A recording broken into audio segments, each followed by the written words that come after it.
Quando nós não oramos, a nossa vida ela é dirigida pelo acaso. O que é o acaso? É uma outra palavra para sorte, circunstância, infortúnio, boa fortuna, má fortuna, destino, providência, ou até mesmo reviravoltas. Nós precisamos entender que tudo nessa vida acontece por um propósito, mas há coisas que ficam muito soltas. E essas coisas que ficam soltas, elas precisam ser dirigidas pela oração. A oração precisa sustentar as pontas soltas da nossa vida e das circunstâncias que nos rodeiam.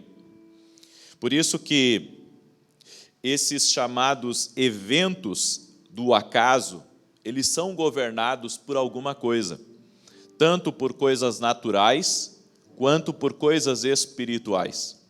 Então, esse famoso acaso que se diz, na verdade, não é simplesmente algo que não existe, algo que vai acontecer só por acontecer. Não. Tem um governo por trás. E esse governo pode ser tanto natural quanto espiritual. Então, veio a tempestade sobre uma cidade, alagou as ruas da cidade, entrou dentro das casas. Entenda uma coisa, aquilo pode ser um acaso, um infortúnio, uma má sorte que as pessoas dizem, mas houve um evento natural que governou aquele acaso, governou aquele infortúnio. Então, por trás do acaso, existe um governo. Por trás de todo acaso. No natural, sabemos de muitas coisas que se parecem com acaso, mas na realidade não o são. Então, esse é o primeiro princípio que você tem que entender. O acaso que é chamado aí fora, o infortúnio, o azar ou a sorte, é governado por algo. Então, existe algo nos bastidores, governando todas as coisas aqui nessa terra, seja de ordem natural, como de ordem espiritual. Muitos acontecimentos que aparentam sorte estão sendo orquestrados e executados por forças humanas ou espirituais, visíveis ou invisíveis. Você tem que entender que muitos resultados de diversas coisas aqui nessa vida é influenciado pelo dedo do homem. Em jogos, nem tudo é o desempenho de um time, o desempenho de determinada coisa. Pode ter a manipulação humana. Então, não é o acaso. Tem um governo por trás, tem um dedo do homem. Esses eventos são regidos por algo humano ou espiritual. Agora, como esses efeitos ou fatores espirituais controlam o acaso? A Bíblia nos fala da morte do rei Acabe. Os profetas do rei, disse o Senhor, você conseguirá enganá-lo, vá e engane-o. E o Senhor pôs um espírito mentiroso na boca destes seus profetas.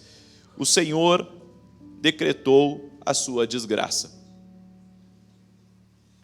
Nós vemos aqui nessa história que o rei Acabe estava procurando um conselho sobre a guerra.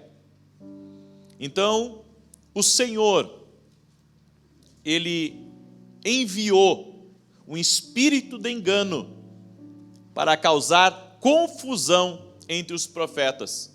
E os profetas que eram para falar a palavra do Senhor, falaram uma palavra de engano. Ou seja, houve aqui uma influência sobre uma decisão. Houve uma influência sobre uma decisão. Entenda, o natural, ele é influenciado diretamente pelo espiritual. Os conselhos dos falsos profetas fizeram o rei ir à guerra. E a Bíblia nos diz, no verso 30 ao verso 35, olha o que está escrito. E o rei de Israel disse a Josafá: entrarei disfarçado em combate, mas tu usa as tuas vestes reais. O rei de Israel disfarçou-se, e ambos foram para o combate. O rei da Síria havia ordenado aos seus 32 chefes de carros de guerra: não lutem contra ninguém, seja soldado, seja oficial, senão contra o rei de Israel. Quando os chefes dos carros viram Josafá, pensaram: é o rei de Israel, e o cercaram para atacá-lo. Mas Josafá gritou, e quando os comandantes dos carros viram que não era o rei de Israel, deixaram de persegui-lo. De repente, um soldado disparou seu arco ao acaso e atingiu o rei de Israel entre os encaixes da sua armadura. Então o rei disse ao condutor do seu carro: tire-me do combate, fui ferido. A batalha foi violenta durante todo o dia, e assim o rei teve que enfrentar os arameus em pé no seu carro. O sangue de seu ferimento ficou escorrendo até o piso do carro de guerra, e ao cair da tarde ele morreu. Acabe não morreu por um triste golpe do destino. Havia uma palavra contra Acabe. Aquela palavra espiritual, aquela falsa palavra estava sobre a vida dele e influenciou essa flecha que o encontrasse. Compreenda, em um ambiente há muitas coisas espirituais que estão tramitando, que aparentemente são acaso, são sorte. Estamos acostumados a ouvir as pessoas dizendo: estava no lugar errado, é por isso que morreu. Estava na hora errada e no lugar errado. Espiritualmente, há coisas que podem influenciar a morte de uma pessoa de forma prematura. Você tem que entender, ainda que para os outros seja um golpe do destino triste, para nós entendemos que tudo é governado no mundo espiritual. Inclusive, uma estratégia de morte, um plano, um laço, uma armadilha, tudo é preparado de antemão no mundo espiritual. Acabe já entrou para morrer nessa guerra. A única coisa que poderia reverter essa situação era uma oração, um arrependimento, uma volta para Deus, que poderia reverter essa situação. Então nós entendemos que o mundo natural é governado pelo espiritual. Tudo o que acontece, querido, absolutamente tudo o que acontece, até o que vai acontecer nas futuras eleições, tudo é governado pelo espiritual. Os fatos podem parecer coincidência, mas tudo isso foi orquestrado espiritualmente. Compreenda isso. 2, quando você não ora, a tua vida e a vida dos teus pode estar sendo governada pelas piores e mais terríveis maldições que há aqui nesse mundo. Começando da maldição de Adão, a maldição de Eva, a maldição de Cã. A maldição de Adão, a Bíblia fala de um castigo pela desobediência de Adão que todos os homens herdariam. E fala de uma vida de trabalho, de suor, na busca pela prosperidade e pela existência. Quando uma pessoa não ora, ela está debaixo dessa maldição. Ou seja, há coisas que estão governando a vida dela para ela viver a vida inteira correndo atrás da máquina, correndo atrás do dinheiro, tudo sendo muito trabalhoso, tudo sendo muito difícil. É a oração que vai protegê-la das maldições aqui dessa vida. Às vezes a pessoa, ela até tem acesso à riqueza, mas não consegue ter paz. Ela não consegue sair, sabe, daquele ritmo de estar sempre querendo produzir, de estar sempre querendo subsistir, porque ela entrou em uma maldição que agora ela vive só para o trabalho. Essa maldição governa ela. Então ela vive para o dinheiro, ela vive para adquirir, ela vive para ter, ela vive para mostrar para os outros. Há algo que está submetendo a vida dela, é uma força espiritual que se chama a maldição. A única maneira de ficarmos livres das influências das maldições é através da oração. A maldição de Eva é um castigo sobre todas as mulheres pela desobediência de Eva. Ela garante às mulheres serem atraídas pelos homens e sofrerem por causa dessa atração inevitável. Ter a paz, a justiça e a alegria no Espírito Santo. A Bíblia fala também da maldição de Cã. Você lembra quando Noé, ele amaldiçoou seu filho por ter visto a sua nudez? Alguns dizem que Cã acabou violentando o próprio pai. E a Bíblia diz que o pai, Noé, amaldiçoou seu filho por causa disso. E hoje nós vemos a desigualdade social que tem operado na vida de muitas pessoas. Há pessoas que, por mais que elas batalhem na vida, elas não conseguem sair daquele nível de dificuldade. Nós vemos tanta desigualdade no mundo de hoje. Isso é a influência da maldição de Cã sobre a vida das pessoas, em várias cidades, em vários lugares, enfim, em continentes diferentes. É uma maldição operando. E a única maneira de quebrar isso é um outro governo sobre aquele ambiente, sobre aquelas pessoas. Agora, por que a oração ela afeta as maldições? Porque por meio da oração e a intercessão, você recebe estratégias de Deus, você recebe sabedoria de Deus, para conseguir livrar-se das armadilhas que há nessas maldições. A Bíblia nos diz em Provérbios capítulo 3, verso 13 ao 16, me acompanha lá, Provérbios capítulo 3, do verso 13 ao 16.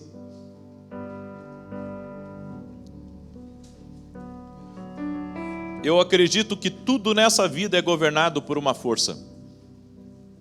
Tudo, absolutamente tudo, é governado por forças. Sejam naturais ou espirituais, sejam de Deus ou malignas, ou até mesmo humanas. Provérbios 3, do 13 ao 16. A Bíblia diz assim: feliz o homem que acha sabedoria e o homem que adquire conhecimento, porque melhor é o lucro que ela dá do que o da prata, e melhor a sua renda do que o ouro mais fino. Mais preciosa é do que pérolas, e tudo o que podes desejar não é comparável a ela. O alongar-se da vida está na sua mão direita, na sua esquerda, riquezas e honra. Aqui está falando que a sabedoria e o conhecimento podem livrar a pessoa dessa maldição. Então, não é apenas a oração nesse caso, é também a sabedoria e o conhecimento. É por isso que, quando a Bíblia fala para adquirirmos sabedoria, comprarmos, porque ela vale mais do que o ouro, é porque a sabedoria e o conhecimento podem tirar a pessoa de uma situação inferior e levá-la a sentar com os príncipes da terra.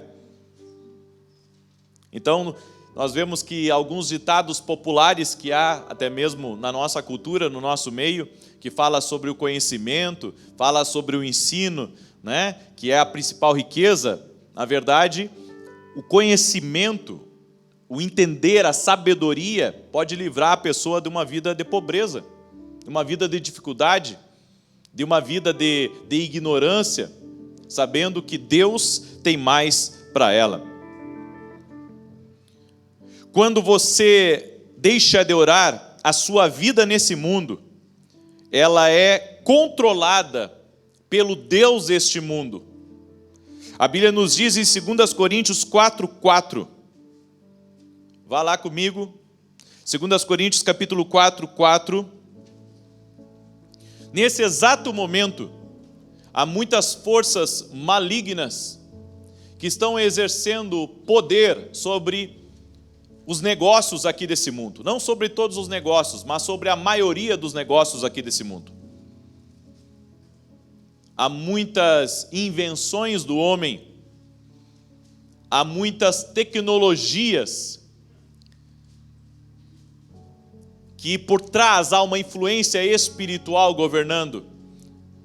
Por trás de grandes negócios, grandes empresas, há influências espirituais. Não estou falando que é de todas, mas de uma boa parte. 2 Coríntios 4:4, a Bíblia diz assim: nos quais o Deus deste século cegou o entendimento dos incrédulos, para que lhes não resplandeça a luz do Evangelho da glória de Cristo, o qual é a imagem de Deus. Por que a Bíblia fala do Deus deste século? A Bíblia está falando de um Deus que controla os negócios desse mundo, de um Deus que controla os sistemas desse mundo. Há um Deus controlando isso, e não é o nosso Deus. É por isso que o mundo está do jeito que está, porque se fosse o meu Deus, você acha que existiria tanta desigualdade? Se fosse o meu Deus, você acha que haveria tanta violência, tanta ganância? Com certeza que não. Portanto, Satanás está dirigindo muitos negócios neste mundo. A única maneira de quebrar essa influência é através do governo de Deus, que vem através da oração e também através das leis espirituais. Você sabe que o diabo não pode ter ingerência sobre a vida de quem aplica os princípios da palavra de Deus na sua vida. Dízimos, ofertas, sementes, honra, princípios de mordomia, organização financeira, princípios da palavra de Deus, excelência nos negócios. Tudo isso faz com que o diabo perca o controle sobre a tua vida financeira, sobre o sistema financeiro que você está. É por isso que nós precisamos estar totalmente confiados em Deus aqui. Deus tem que ser o nosso provedor. Precisamos estar debaixo do sistema do reino de Deus, o sistema de prosperidade de Deus. Eu tive uma visão dentro de um sonho, há 2 meses atrás, mais ou menos, onde eu estava ali naquele período de talvez entre 3 da madrugada e o horário que eu acordo todos os dias, que é 5:30. E nessa visão que eu tive, eu comecei a caminhar pelas ruas de um bairro muito bonito e tinha alguém do meu lado me acompanhando. Eu acredito que era o Senhor me acompanhando. E eu olhei para uma casa muito bonita, que tinha carros esportivos na garagem, e olhei, era uma verdadeira mansão, e o Espírito Santo me dizia assim: você está vendo essa casa? Eles estão vivendo uma vida de aparência, o casamento deles já está destruído, ele tem uma amante, e ela já sabe dessa amante, eles não são felizes. Então o Senhor me levava para outro endereço, E eu caminhava com o Senhor dentro daquela visão, dentro daquele sonho. E o Senhor me mostrou então uma outra mansão. E eu também achei aquela casa ainda mais bonita. E o Senhor me disse: você sabe como que eles conseguiram esse patrimônio? E eu disse: não. E o Senhor me disse: eles conseguiram esse patrimônio roubando de muitas pessoas. Eles conseguiram esses bens tirando de pessoas indefesas. Eles construíram esse patrimônio em cima disso. Então Deus me leva para um outro endereço, era uma casa ainda mais bonita. E Deus me disse: você está vendo essa casa? Eu disse: sim. Ele disse: a preço de sangue foi levantada essa casa. Há mortes nessa família para que eles tivessem esse patrimônio. E Deus foi me levando, sabe, a muitos lugares. E naquela noite, é como se eu estivesse visitando vários e vários lugares. E então Deus me mostrou uma coisa, que há riquezas que são adquiridas de maneira honesta, há riquezas que são adquiridas com trabalho, mas que é necessário a bênção de Deus. Mas há muitas riquezas injustas, há muitas riquezas que foram adquiridas a preço de sangue. E Deus me mostrou como existe um governo espiritual que cega, sabe, o entendimento das pessoas, como se aquela fosse a vida perfeita. Então Deus me mostrou o seguinte, que o diabo trabalha também com mídia. O diabo também trabalha com propaganda. É por isso que a Bíblia diz que quando Jesus estava no deserto, o diabo mostrou os reinos do mundo e disse: eu posso dar isso para você. O diabo estava propondo um pacto para Jesus. Quando você ora, uma das coisas que vai acontecer é que seus olhos vão se abrir. Você vai acabar, sabe, se desiludindo com algumas coisas e vai começar a buscar uma riqueza verdadeira. Agora, continuando, em Eclesiastes capítulo 4, verso 14, a Bíblia diz assim: ainda que aquele saia do cárcere para reinar, também aquele que nasce nesse reino se torna pobre. Ou seja, o que a Bíblia está dizendo é que há pessoas que nasceram numa família que eles podem até por um tempo enriquecer, mas depois acabam no mundo, se tornam maus. Por causa dos poderes que há nesse mundo, dos poderes espirituais que governam esse mundo. Quando deixamos de orar, não intervimos e nem modificamos eventos que ocorrem no reino espiritual. Seres espirituais e eventos espirituais fazem as coisas acontecerem no natural. Qualquer coisa que vai acontecer amanhã já aconteceu no espiritual.